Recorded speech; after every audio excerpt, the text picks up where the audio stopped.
How are you all؟ عاملين ايه؟ وحشتوني كتير من المرة اللي فاتت. النهاردة ان شاء الله هنتكلم عن حاجة مختلفة عن كل اللي قدمناه في الحلقات اللي فاتت، وهندخل شوية في المناهج التعليمية.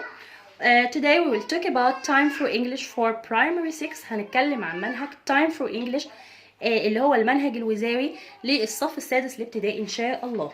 اوكي، هنتناول في هذا الفيديو lesson 1 من unit 1 ان شاء الله، اللي هو الليسون بتاع الكونفرزيشن بتاع المحادثه، وهنبينها ونشرحها ونوضح اهم النقاط الجرامر اللي ذكرت في هذه الكونفرزيشن.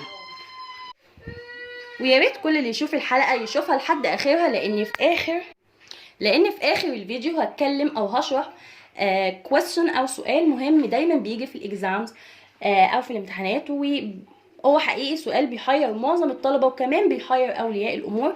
فلو عايزين تعرفوه ايه هو وازاي نحله، تابعوا لحد اخر الحلقه باذن الله، وان شاء الله تستفيدوا وتعرفوا تحلوه باذن الله very simply and very easily. اوكي، يلا let's start علشان ما نرغيش كتير ونضيع وقت الفيديو. Unit 1 places we go أماكن نذهب إليها. بتبدأ الوحدة الأولى lesson 1 الدرس الأول بالconversation time اللي هو وقت المحادثة، وفي هذه المحادثة بتدور حول المتصل وهو كريم بيتصل ب The Egyptian Museum المتحف المصري، فبترد عليه الريسبشنست أو موظفة الاستقبال وبيسألها بعض الأسئلة وهي بتجاوب بعض الإجابات في إطار هذه الكونفرزيشن. فيلا مع بعض نقراها ونترجمها ونشوف إيه هي أهم نقط الجرامر اللي ذكرت في هذه المحادثة. يلا. Receptionist: Good morning. The Egyptian Museum. How can I help you? Karim: Hi. What are your hours? We are open from 9 o'clock to 7 o'clock. Are you open on Fridays? Yes, we are open daily. How much does it cost to get in? It's £2 for Egyptians and £20 for foreigners. Children under 5 are free. Does that include the mummy rooms? No, it doesn't. Thanks for your help. You're welcome. Have a nice day. بتبدأ الكونفرزيشن بأن الريسبشنست بتلقي تحية الصباح على المتصل. صباح الخير هي good morning، والمفروض أي greeting أو أي تحية بيبقى رد عليها بنفس الرد good morning. أوكي، ثم بتسأله دايما لما بتتصل بأي مكان المفروض الريسبشنست أو أي موظف هناك بيرد عليك وبيقولك How can I help you? How can I help you? كيف أستطيع مساعدتك؟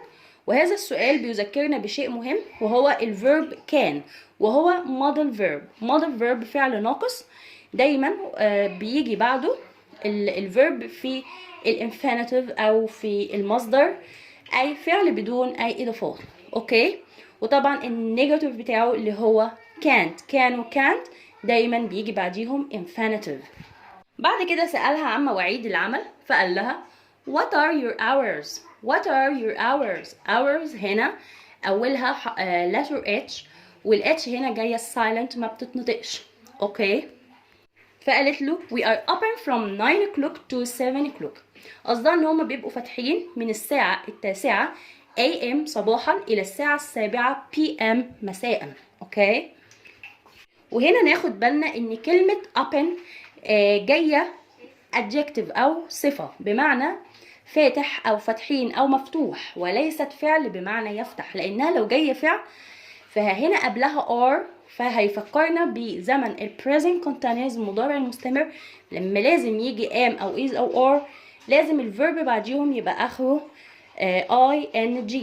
أوكي، فهنا هو مفيهوش ing، إذا هنا open adjective وليست verb. أوكي، وهنا بيذكرنا بتصريفات verb to be اللي هو فعل يكون am و is و are. am دايما بتيجي مع pronoun أو الضمير I. is بتيجي مع ضمائر المفرد اللي هي he أو she أو it أو أي اسم مفرد، و are بتيجي مع البلورال أو ضمائر الجمع اللي هي ال we وال they وال you أو أي اسم جمع. بعد كده كريم سألها قال لها are you open on Fridays؟ بتبقوا فاتحين في أيام الجمعة، يعني معناها every Friday كل يوم جمعة بتبقوا فاتحين. وهنا بنتعلم ان ايام الاسبوع كلها بيجي معاها preposition او حرف الجر on Fridays. اوكي، قالت له yes we are open daily. daily بتساوي كلمة everyday بمعنى كل يوم او يوميا. سألها كم التكلفة لدخول هذا المكان، فقال لها how much does it cost to get in. اوكي، how much بمعنى كم التكلفة او كم الثمن. وناخد بالنا من السؤال ده كويس قوي قوي، لان السؤال ده بيجي كتير في سؤال rearrange او الترتيب في اي امتحان، هو سؤال اساسي. فدايما السؤال بتاع how much does it cost to get in بيجي كتير وبيلخبط على فكرة الطلبة. اوكي، فاحفظوه كويس وافهموا كمان تركيبته كويس، يعني قبل الحفظ الفهم. اوكي، فقالت له it's 2 pounds for Egyptians 2 جنيه للمصريين and 20 pounds for foreigners و20 جنيه للأجانب. يبقى هنا حرف الجر for بمعنى لي for Egyptians for foreigners. وجد قالت له children under 5 are free. الأطفال اللي أقل من 5 سنوات مجانا. فنلاحظ هنا إن كلمة under كلنا عارفينها إن هي حرف جر بمعنى تحت، جاية هنا بمعنى آخر وهي أقل من. أوكي، فسألها does that include the mummy rooms؟ هل هذا السعر أو هذه التذكرة بتشمل دخول حجرة المومياوات؟ فقالت له no it doesn't. لا، ما بتشملش، يعني حجرة المومياوات ليها سعر آخر أو ليها تذكرة أخرى.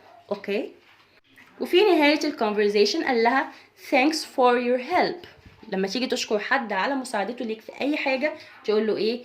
thanks for your help أو thank you for your help. أوكي، يبقى هنا بيجي preposition مهم قوي هو for.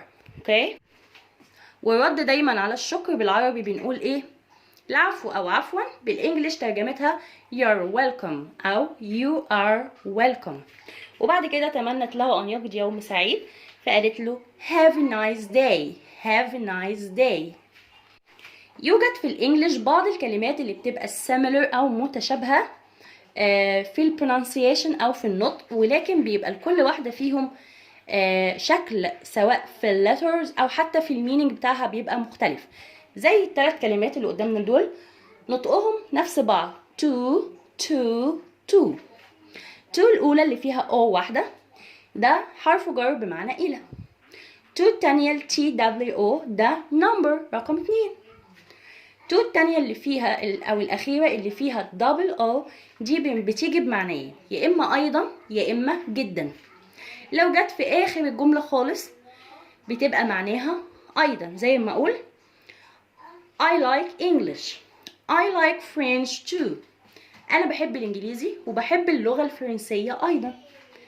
ولكن لو جه بعديها adjective أو صفة فهنا بتبقى معناها جدا، زيها زي كلمة very.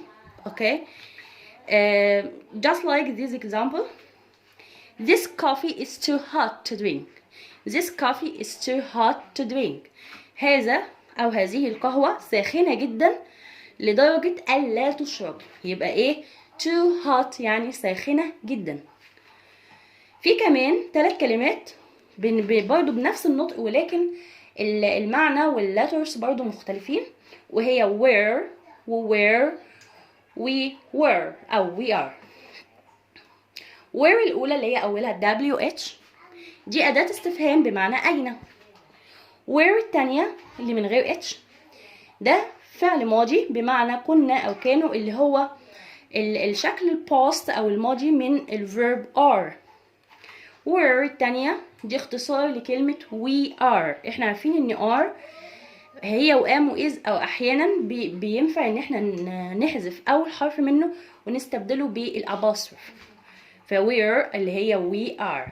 أوكي، ركز هنا إن في الدرس الأول على بعض حروف الجر المهمة اللي ذكرت في هذه الكونفرزيشن، وهي كلمة for free مجانا بيجي معاها حرف الجر for Egyptians and for foreigners. for هنا معناها لي. اوكي، كمان get in بمعنى يدخل بيجي معاها حرف الجر in. thanks for on Fridays أو مع أي يوم من أيام الأسبوع on. وبكده نكون انتهينا من lesson 1 ومن شرح ال conversation. إن شاء الله في المرة المقبلة هنستأنف باقي الوحدة على قد ما نقدر، لو قدرنا نخلصها كلها، أو هناخد حتى lesson 2 و 3 إن شاء الله. بس دلوقتي هنتكلم عن حاجة مهمة قوي تقريبا معظم الطلبة بيشتكوا منها وبتحيرهم، وهو سؤال الباراجراف.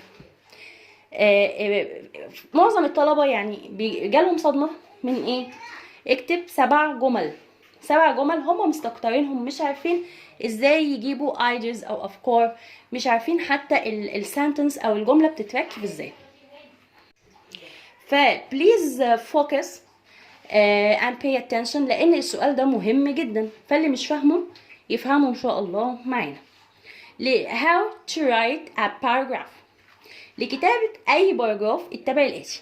اول خطوة لازم اسيب سبيس كده او مسافة صغيرة قوي في بداية الجملة الاولى من اي باراجراف، في بداية الجملة الاولى فقط، ولما برجع انزل في السطر اللي تحت بكتب من اول السطر.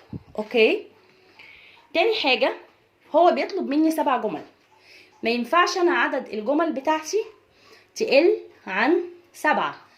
كتبت 5 أو 6 الماركس او الدرجات بتاعتي بتقل. ممكن اكتب 7 بالظبط، وممكن ازيد 8 or 9. اوكي. كمان في برضو حاجة الطلبة بيقعوا فيها، هم فاكرين ان الجملة اللي هي اللاين او السطر، لا، 7 جمل مش معناهم 7 اسطر. 7 جمل يعني 7 نقط.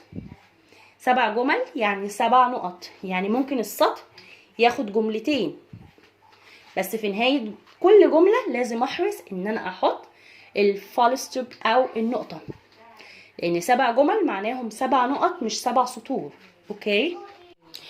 ثالثا بنختار short sentences، على قد ما نقدر بنختار جمل قصيرة، وبنحاول ان احنا نراعي فيها ان الجرامر بتاعنا يكون تقريبا صح، او حتى بنختار فيها الجرامر اللي هو السيمبل قوي، is are am was were كده، يعني ما بنحاولش قوي نبعد، يعني نستخدم اكتر حاجة present simple او past simple. في مواضيعات معينة هي اللي بنستخدم فيها future، وبرضو ممكن نستخدم فيها future اللي هو السيمبل اللي هو will والinfinitive. اوكي. وبحاول على قد ما اقدر ان انا اكون بحفظ الوردز كويس علشان اتجنب الاخطاء الاملائيه. ومن اسهل انواع الموضوعات ومن اكثرها تكرارا في الامتحانات هو ان يقولك اكتب عن a visit or a trip، زياره او رحله قمت بها لمكان ما او لبلد ما. وانا بعتبر ان النوع ده من الباراجرافات هو اسهل انواع الباراجراف. اما تكتب عن زياره معينه تتخيل نفسك في الموقف ده وانك فعلا رحت المكان ده بجد. طب يا ترى هتسأل نفسك اسئلة كده هحددها لك. كل سؤال لو جاوبت عليه هتلاقي نفسك كونت جملة very simple and very easy. اوكي. اول سؤال اسأل نفسك where and when. where and when اين ومتى. هتحدد انت رحت فين. هو اصلا هيبقى طالب منك، هيقولك مثلا اكتب عن زيارتك to the zoo لجنينة الحيوانات، او مثلا to the Egyptian Museum للمتحف المصري and whatever بقى. اوكي. فهو بيحدد لك، فما هتقول where and when، فهتلاقي نفسك I went to the zoo yesterday او last Friday على حسب بقى. يبقى انت كده جاوبت the zoo اللي هو where، yesterday او last Friday اللي هي when. بعد كده هسأل سؤال تاني with whom رحت مع مين.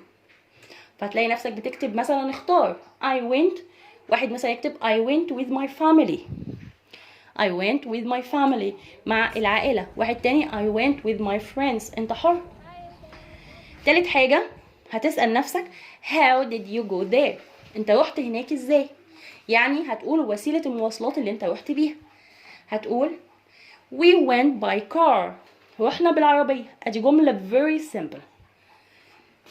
السؤال اللي بعد كده وده الاهم اللي المفروض بيطلع منه جملتين 3 4 على حسب بقى تخيلك للموضوع وعلى حسب برضو الكلمات اللي انت حافظها، هي what did you do there. what did you do there؟ ماذا فعلت هناك؟ فهتلاقي نفسك بتكتب كذا حاجة عملتها. المهم في هذا النوع من الباراجرافز اللي هي زيارة أو رحلة انت هتحكي عنها، فانت قمت بيها خلاص. اذا هنراعي ان احنا لازم نكتبها كلها في زمن الماضي او الباست سيمبل. اوكي، زي مثلا هتقول احنا واحنا جنينة الحيوانات، فهتقول ايه؟ we saw the animals. we saw the animals. شفنا الحيوانات. we had our breakfast. تناولنا الفطار. we took photos. we took photos. خدنا صور. ولو عايزين نقول اكتر من كده ممكن نقول، ونتخيل نفسنا في نفس الموقف او في نفس الزيارة دي. اوكي، اخر حاجة هي النوع ده من الباراجرافات اللي فيه زيارة او رحلة، ده انا قمت بيها في الماضي. دايما بحب انهيه بجملة ثابتة نحفظها زي ما هي كده، بنحطها في نهاية الباراجراف. It was a nice day. It was a nice day. كان يوم جميل. او we were happy. we were happy. نحن كنا سعداء. اوكي، الباراجراف ملوش اي مقدمة. ملحوظة، الباراجراف ملوش مقدمة. اللي ليه مقدمة هو الايميل، وان شاء الله هنتكلم عنه في فيديو لوحده ان شاء الله. وبكده نكون انتهينا من شرح هذا السؤال. يا رب تكون استفدتوا، يا رب تكونوا فهمتوا وتقدروا دلوقتي تحلوه. وارجع واقول لكم ما تنسوش اللايك، ويا ريت تعملوا شير او مشاركة للفيديو، على اساس لو اي حد عنده طالب في الشهادة الابتدائية يشوفه ويستفيد منه. يا ريت كمان ما تنسوش السبسكرايب او الاشتراك في القناة علشان دايما يوصل لكم مني كل جديد. مستنية ارائكم في الشرح، مش واضحة او في اي استفسار او اي question يا ريت تسألوني في الكومنتس ان شاء الله. كنتم مع هبة ديب. Goodbye.